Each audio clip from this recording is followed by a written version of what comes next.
Hello, Taylor. How are you? Good, how are you? Very good, thank you. That's good. Tell me about your sighting. It sounds like you were pretty pumped up after you saw what you saw.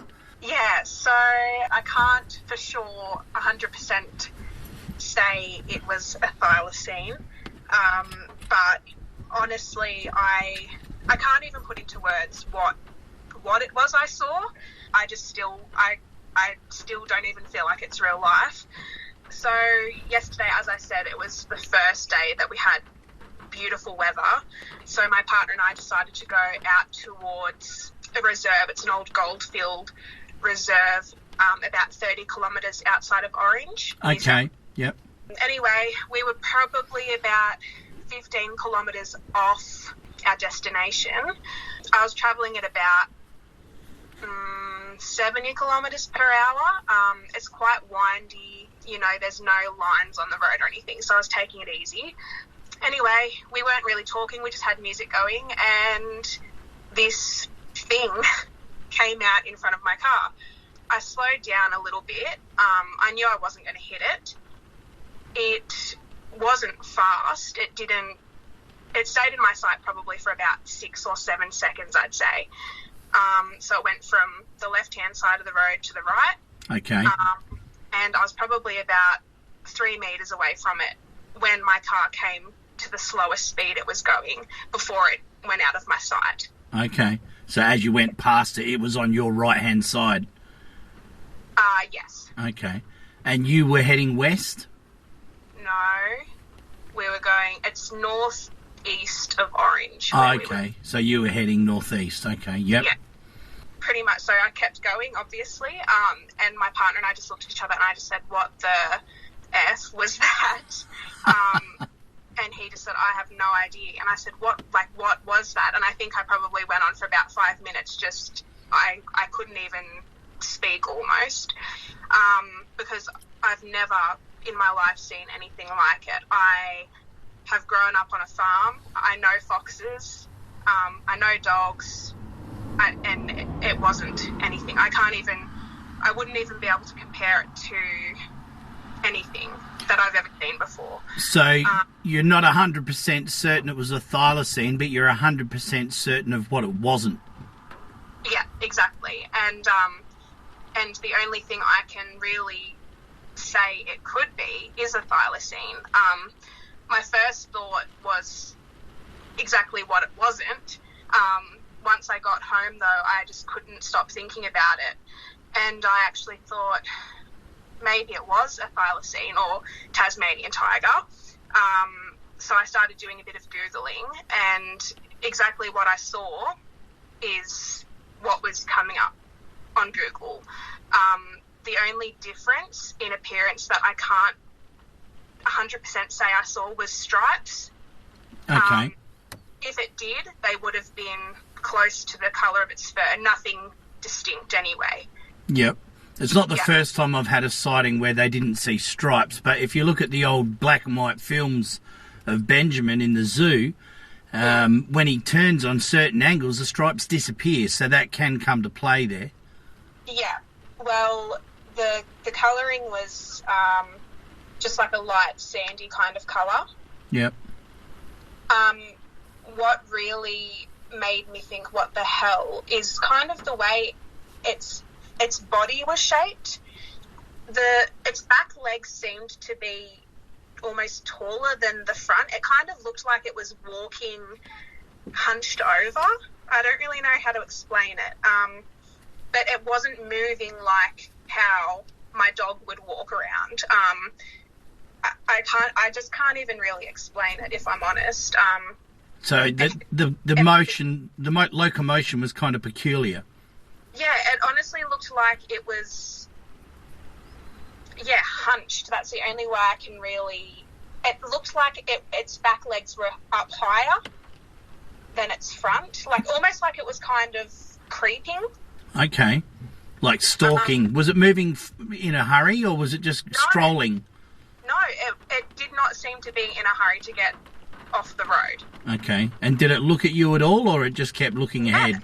It looked. Okay. It looked right at the car. And that's why I think I was so in shock, because it didn't seem to like run from one side of the road in a flash. I had enough time to really look at it and kind of process it and go, what the hell just happened? Okay. And what about any other features of its body? Did you notice anything else that stood out? Well, my partner said it had a massive head and then it had a really long tail. It wasn't upwards, it was downwards, and it was straight. Okay. Now, in regards to the size of it, what sort of size would you compare it to? Well, I think in my message to you, I said a large size kelpie. So I have a kelpie. Yep. She's only quite small, but my uncle has a male kelpie and he's really large. Yep. So yeah, a large male kelpie. That's probably what I'd say. Okay. So you're thinking around the 40 centimetres high, maybe at the back? 50 centimetres high at the back? Something like that? 50 meters. Yep. Yeah, and as I said before, I don't really know how to explain it. I don't know if its stance was because I feel like its back legs were a bit higher than the front, or if it's just how it was positioned. But I do feel, like the back legs were quite tall, but it was very stocky. So it was muscly, it wasn't thin? No, it was not thin at all. It was chunky. Okay. And what about the head or the neck or anything like that? Anything stood out there? I mean, you mentioned the snout. Yeah, well, to me, the head kind of, it wasn't like, you know how with dogs, how they have a neck, you can tell the difference from, the neck to the body to the head. Yeah. Kind of seemed to like flow as one, and it had a very thick neck, and its head was buffy, like just very big, and same with its snout. Okay. That's interesting. That's a pretty good description, what you've given me there, because quite often when you do see them, the neck the head looks like it's a continuation of the neck. It's almost like they're the same diameter. Yeah, and that's what it looked like. And I'm still just in shock, and I can't stop thinking about it. Because, the last week we've been having crazy hail, thunder, lightning storms, and it was about 1 p.m. yesterday, not a cloud in the sky, and it's one of those moments where I thought, why the hell don't I have a dash cam, or why weren't we filming by chance? Well, you shouldn't be, because you're driving. Well, one wasn't my partner, but yeah, I can't even explain it. Yeah. Do you know, I mean, you've grown up on a farm, you said. You've been out in the country all your life, pretty much. Mm-hmm. Do you recall at any point in time finding mutilated animals that were mutilated in an unusual way? Well, where I grew up is closer towards the Blue Mountains. Yep. No, not from what I can recall. Obviously, sheep and cattle are always dying. But no, not necessarily. A few goats were badly injured, but we always put it down to the eagles. Okay, yep. But no, not particularly. One of the things that we find all over the mainland, and to a degree in Tasmania, not as much, but we find kangaroos with their heads missing. And when I say kangaroos, sometimes they're adult male western grey kangaroos that are, 5 foot plus tall. They're large animals, and their heads are completely missing, and usually their lungs have been taken out through the neck cavity. That's very common. Wow. Well, no, I don't recall anything like that happening. Although where my parents do live, there's never been many kangaroos on our property at all. Okay, fair enough. Just so you know that you're not crazy, there's another fella in the group who about 3.5, maybe 4 years ago contacted me, and he's a train driver. And he said, I put your sighting up in the group last night, and he messaged me to say that area is just over the hills from where he saw it when he was driving the train. Wow. So you're not alone. That sighting, I think, was probably about 2017, maybe 16. But yeah, it's stuck with him forever as well. He saw it when he was driving a train really slow. I don't know if it was a coal train or what, but it was going quite slow, and it was on the side of the tracks up ahead, and he saw it for a good 10, 15 seconds before it just leapt up the embankment and took off into the scrub. So yeah, they're definitely in the area, and there's a bit of a history of them all over the mainland. Really, it's nothing new. Well, see, it's just crazy to me because I've literally only, I don't know, started looking into it about 4 p.m. yesterday, so about 24 hours ago. Yep. But the only reason I actually had given any thought to it, it's never really entered my mind at all. But then obviously I thought, surely there's sighting groups on Facebook or whatever. Yep.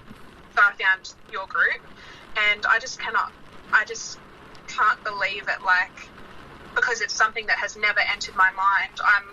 I'm pretty open to anything. I'm a believer in a lot of things, but just seeing what I saw, I don't think I'll ever forget it. No, you won't. It sticks with you forever. I honestly, there's no words, and I just can't. And I can't believe that there's so many people who have seen pretty much what I saw. I don't know. It's just... There are thousands of sightings. We probably get on average about 20 to 30 sightings reported every year that are recent. Then we'll probably get another 10 or 20 that are historical ones that people come forward with the information. And yesterday was a busy day. I had 4 sightings reported to me yesterday, including yours. So it just all of a sudden it comes in waves and bang, it's just happening, you know. Yeah, well, I know that Australia, obviously Australia, there's all kinds of terrain, but is it like a seasonal thing? Do you find that... No, it's completely random. I mean, there's some areas where they go through seasonally, without a doubt. They're creatures of habit, and they'll follow historical routes. But it is pretty random when people see them, because it can be in the middle of the day, or it can be at dawn, dusk, middle of the night. But it's all over the shop. It really is. It's fascinating when you start looking at all the information. And usually when I get a sighting, because I'm from Adelaide, and I spent the first 6 years of this quest running around the Adelaide Hills in South Australia looking for them. And, the more I learned and dug up about these historical sightings, then I'd get a sighting in the same area only 20, 30 years later, It was like they still go through those same areas, but it's very infrequent, and they're nearly always solitary animals. They're very rarely seen in a family group or a mother with young. It's very rare. So that's why they're so elusive, because they don't hang in big mobs. It's just one animal, and he or she's out there on their own, and I think their sense of smell is incredible, and they find each other when they need to breed. And also when they have bred and the female's got a pouch full of joeys, the male hunts for her. So he'll make a kill, and she'll be following him, 12, 24 hours behind him. He'll make the kill and leave it there, and then she'll come and take the bit she wants. So they're very rarely seen in a group. It's not very common at all. That's crazy. Yeah, and like I said before, they're very specific feeders. They like the blood-filled organs, which is pretty grotesque, and a lot of people offend very easily when they see an animal that's had its head ripped off, and they blame hunters, and they blame Satanists, and they blame everything but a thylacine, because a lot of people just don't realise that they're there, and that's how they feed. Well, I'd love to know how many people, have seen something. Say, if I say it was last night that I saw this, I honestly probably wouldn't have bothered to even tell anyone or make a fuss over it, because when you're driving in, regional areas, you see so many things crossing the road, but because it was, broad daylight, yeah, and right in front of my eyes, and I had someone there to say, yes, I saw that too. Yep. But I would love to know how many people have seen something, but they just don't bother looking into it because they just, take it for granted that they're gone. Are you on any local community chat groups at all for your area online? Yeah, I am. Well, you might get ridiculed, but you'll be quite surprised if you put a sighting out in some of those groups. There'll probably be 10 or 12 people that'll call you a wacko, and you ignore them, and then there'll be 3 or 4 that say, yeah, I saw one of them back in, you know, such and such down the road at such and such. That happens quite a bit. Well, I think I'll definitely be bringing it up to a few people and see if anyone else has had any experiences. Like, I know where my parents live. I know a lady who used to do a lot of horse riding deep in the bush, and she says that she's seen certain things before. Yeah, but it hasn't specified. So I might have to get onto her and see if she's seen anything like what I saw or something different. But a lot, you know what country people are like. A lot of the time they see things and they just don't say anything because they keep it to themselves. So, you know, if you've got their trust because you know them, then sometimes they'll bring out these stories if you're curious and you're not going to ridicule them, you know? Yeah, for sure. That's awesome. Well, look, I'll end it there because it's pouring with rain. I don't know how good the audio is going to be for John when he goes to edit this later on. Thank you so much for your time and your sighting. It's awesome information, and it's just that little glimmer of hope that people are looking for in life these days, I think, to know that Mother Nature wins the day. I don't know if you've had a chance, but if you have a look at our website, there's a page on there called The Evidence Thus Far, and there's quite a bit of info on there. And there's a few links to a few good videos on YouTube as well. There's one by a fella called Paul Day, who managed to get a pretty good video of one in South Australia about 4 years ago, and that might give you a bit of a look at the locomotion of that thing. It's running like it's almost limping, but it's not. It's kind of, they almost skip a bit with the rear feet like a rabbit does. Okay, yeah. Well, maybe that bit of sense as to why I feel like it looked like its back legs were a bit longer, and it was kind of like... Yeah, well, the back legs are actually a bit higher than the front legs because they can hop like a kangaroo as well. They can get up like a kangaroo and hop. Okay, well that makes sense because I can't explain it, but that's the only way I can put it down to how it was moving. It wasn't walking like a dog. Its back legs were longer and it seemed to be hunched. Yep. So, and kind of, I wouldn't say bouncing, definitely not bouncing, but pulling itself along almost. I don't know. Pulling it, it's running with its front feet and kind of skipping with its back feet. Yeah, pretty much. Yeah, have a look at Paul Day's video and message me. It's on YouTube. Okay.